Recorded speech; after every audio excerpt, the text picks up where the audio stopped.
So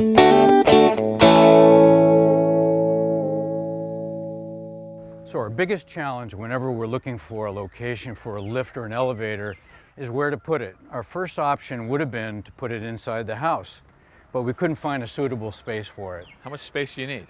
About a 6-foot square area. Okay. So our second option is to locate it out here. So this is obviously your work here, right? We've got a door up there on the upper level, and you guys poured this pad down here on the lower level? We did. This is a solid concrete pad, and it acts as the footing for the first section of our lift, which is right here. Look at all the stuff going on in there. Yep, this is the tower section, and it has all of the components, the hydraulics, the controller, the guts of the piece of equipment is right here. So we put that in first. We put a second section on top to get to the right height, and then a platform which will carry the homeowner from this bottom landing all the way up to the top. So are you saying that instead of sort of that hydraulic piston being underneath the platform, pushing it up, this thing kind of hangs off the side? Exactly. It's like a forklift, so it's cantilevered, and it raises and lowers the platform as needed. So this goes where on this pad? It goes right here, and it's pretty heavy, so we hoist it with a chain pull and get it situated in place.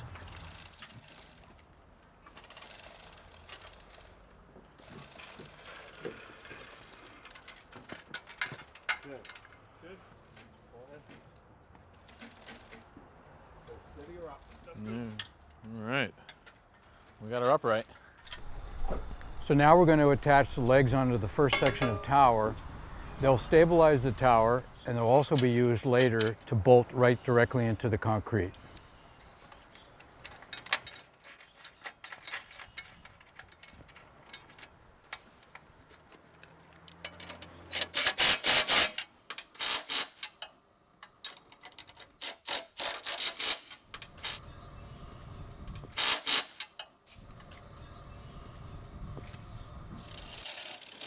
So the second section of the tower is now being hoisted up. We're going to pull it right up and put it on the first section of the tower. So same process, just hook the chain to it. We're going to hoist it in. Same thing.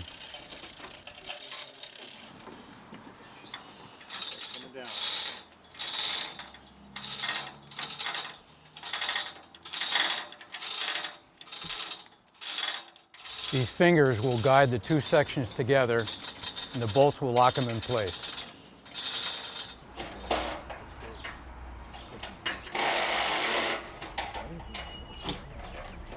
In order for the hydraulics to work, we've got to fill the reservoir with 2.5 gallons of transmission fluid. Now we're going to lift the platform base and put it on top of the legs. This is essentially the forks of your forklift analogy? Exactly. Okay.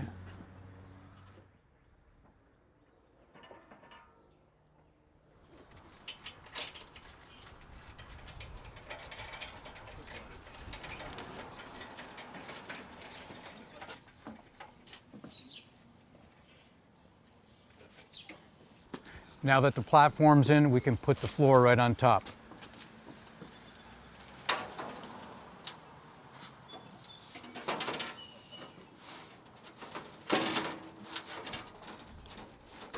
All right, Kevin, so now that we have the floor on, we're ready to test this unit. Let's give it a go. Yeah, so we're going to raise this up just a little bit.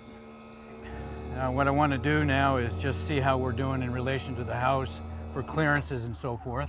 So we effectively have ourselves a working lift right now. Obviously there are more steps to make it safe and keep it weather tight and such. What are those? That's right. So we put 42-inch panels around the cab. Right here. That keeps everybody safe and inside. Okay. And we have an enclosure that's going to go completely around the lift. And that's going to keep out rain, snow, and it'll provide some protection. Very nice. And so we've got a door installed here. I assume a second door down here. Exactly. Just like the door up top, we're going to put another one in down below. Very nice. Made some good progress. We did.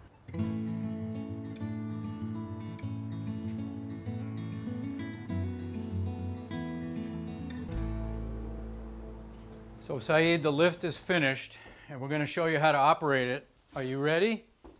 Yes. All right. So if the lift is down, you want to call it up to this location.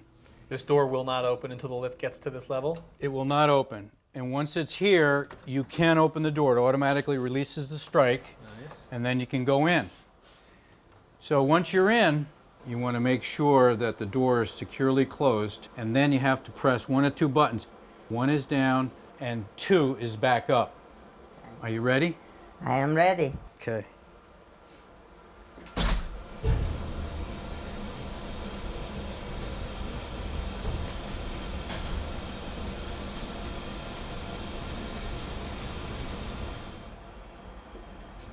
Comes. And he's down. All right, Saeed, first trip. What did you think? Oh, this was awesome. Thank you, guys. Thank you, You're very welcome. Rick. We and thank really you, guys. enjoyed working with you. This is a huge improvement. I really appreciate it. Yeah, nice work, Rick. Yeah. Very well done.